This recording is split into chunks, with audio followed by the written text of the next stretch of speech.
Fala pessoal do Periscope, tudo bom, meus amigos? Poxa, já tem gente do Brasil todo aí, muita gente junto. Bom, vocês viram, a gente colocou um título, né? Nós vamos conversar sobre a chamada Síndrome de Dom Casmurro no processo penal. Já ouviram falar disso? Já andou aparecendo, já está caindo em provas. Síndrome de Dom Casmurro no processo penal. Eu estava, no começo, mostrando um livro nosso aqui de crime organizado, meu e do Vinícius, que é colega, grande amigo, promotor em Goiás. Por que eu mostrei esse livro? Porque nesse livro a gente aborda esse assunto. É um tema de processo penal, né? Como vocês sabem, eu escrevo mais de direito penal. Mas, enfim, o que é essa síndrome de Dom Casmurro que vai bombar nos concursos, principalmente agora com esse avanço da lei do crime organizado, com esse destaque que essa lei está tendo no Brasil? É o seguinte, gente. Vamos lá. Dom Casmurro é a obra-prima, né? A obra clássica de Machado de Assis, talvez o maior escritor da literatura brasileira. Nessa obra Dom Casmurro, nós temos lá dois personagens principais, em primeiro lugar, o Bentinho, que depois vira o Dom Casmurro, e a Capitu, lembra? Aquela morena dos olhos dissimulados, dos olhos de ressaca. Depois surge o Escobar, que é o melhor amigo do Bentinho, e depois tem o filho do Bentinho com a Capitu, eles se casam, né? Que é o Ezequiel. Beleza. Vamos só lembrar, fazer um resumo bem rápido. A Capitu, uma moça assim, um pouco de comportamento desconfiado, um pouco fútil. O Bentinho, um rapaz tímido, travado, fechado. E o Escobar, aquele cara boa pinta, né? O cara bem apessoado, desinibido, que chama muito mais atenção. Segura as mensagens um pouco aí, pessoal, que parece que tá dando uma travada, tem muita gente aqui nos acompanhando. E é o seguinte, lembra que esse menino, o Ezequiel, ele vai subindo, ele vai crescendo e ele vai ficando a cara de Escobar. Ele vai ficando aquela cara do Escobar. E aí começa aquela desconfiança. Começa aquela desconfiança do Bentinho. Será que o Ezequiel é filho meu? Será que o Ezequiel é filho do Escobar? Será que ele é filho de quem? Será que a Capitu aprontou alguma coisa? Aprontou alguma traição? Vamos entender em que contexto que isso vem, gente. Em que contexto que isso vem?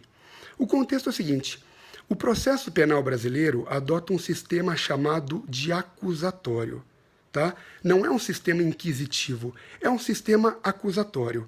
As funções, as atividades de acusar, de defender e de julgar são exercidas por pessoas e instituições diversas. Então a gente tem a acusação, via de regra, conferida ao Ministério Público. A defesa, a um advogado ou ao defensor público, a função de julgar a um magistrado, né? A um juiz, a um desembargador, a um ministro, dependendo da instância. Muito bem. A persecução penal é dividida em duas etapas, em dois momentos. Nós temos a fase investigatória, em regra exteriorizada por um inquérito policial, e a fase judicial, a fase da ação penal. Muito bem. O que é essa síndrome de Dom Casmurro? Como que isso se aplica ao processo penal brasileiro? É simples. O nome é complicado, mas a gente faz esse paralelismo entre literatura e processo penal e tudo fica muito fácil, tudo passa a fazer um certo sentido. A questão aqui é a seguinte. O juiz, na fase investigatória, na fase da persecução penal, ele não pode determinar diligências de investigação. Ele não pode determinar medidas investigatórias de ofício. Ele depende de uma provocação, né, de uma representação do delegado de polícia, da autoridade policial, ou de um requerimento do Ministério Público. Na fase investigatória, o juiz não pode determinar diligências de ofício. Lembra, não cabe prisão temporária de ofício. Na fase investigatória, o juiz não pode decretar a prisão preventiva de ofício. Na fase judicial, ele pode. Durante a ação penal, ele pode. E por que ele não pode? Nem sob o argumento de busca da verdade real. A doutrina vai dizer o seguinte, que se o juiz começa a decretar medidas investigatórias, medidas em geral, de ofício na fase investigatória, o juiz começa a confundir a sua atividade de julgador. Ele passa a ser um pouco investigador, um pouco acusador. E o juiz, ele tem que ficar distante das partes. O juiz é inerte, é imparcial, justamente por causa disso. Então ele deve Ele não deve, de ofício, na fase investigatória, promover medidas, ainda que sob o argumento de busca da verdade real. Se o juiz começa a confundir a sua atividade de julgador com de investigador ou de acusador, o juiz começa a se envolver, guarda isso, em chamados quadros mentais paranoicos.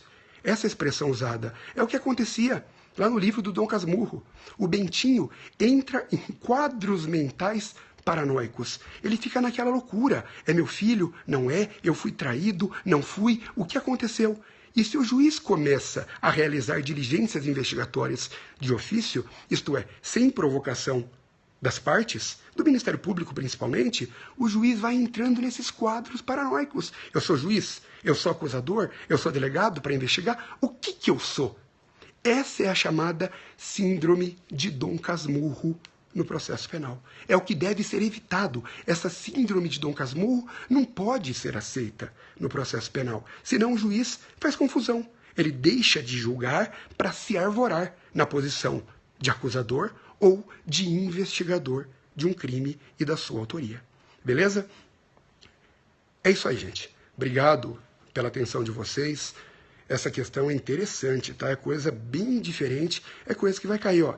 O colega aí, R. Santos, 23, até fala, né? Olha, isso está acontecendo hoje, tem muitos defensores que estão dizendo isso. Tem gente falando isso, que na Operação Lava Jato, os juízes, o Poder Judiciário, o Supremo, seja lá quem for, está deixando de ser julgador. Alguns dizem, eu não concordo com isso, mas está deixando de ser julgador para ser investigador, para ser acusador, estão lá de conluio com a acusação. Essas conversas vêm. Essa é a chamada síndrome de Dom Casmurro. É o processo penal se inspirando na literatura brasileira. Uma obra aí de conhecimento obrigatório da população brasileira. Tá bem? Gente, obrigado pela atenção de vocês. Ótima noite, ótimos estudos para vocês. Dá para estudar mais um pouquinho para quem está no pique. E até o nosso próximo encontro. Valeu aí. Deixa eu saber onde é que vocês estão aí. Onde que está a turma toda?